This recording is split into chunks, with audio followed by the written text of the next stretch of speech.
when it comes to baking, there's a lot of flour being used and a lot of gluten being used, and you've found ways around it, and that's awesome. Now, Christmas baking is no exception.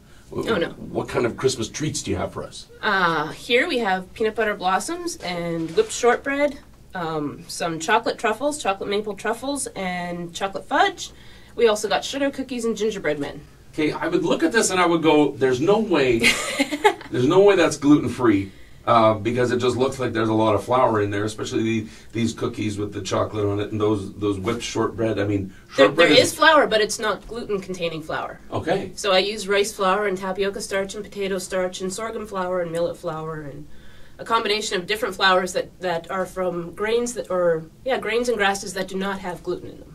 Does it take a lot of experimenting? Because sometimes if you just use one, like let's say you just use rice flour and you make this recipe, it won't and work. It kind of goes.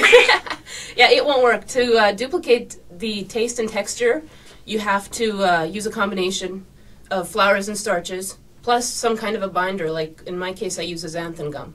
So, Abby, what's the best part of your mom being one of the Baking Beauties?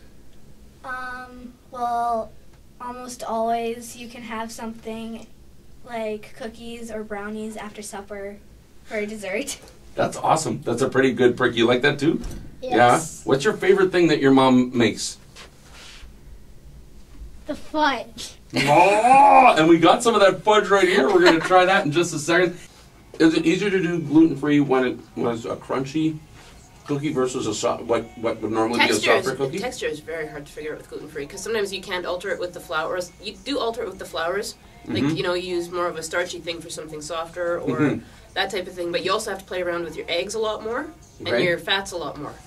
So, like, if I wanted something that was a bit softer, I might have to add an extra egg yolk. Okay. That type of, it's a balance. And then it depends on the protein in the flour. But once you have it set, then that's the recipe, and you stick to that, or do you still have to? Usually you should. Yeah.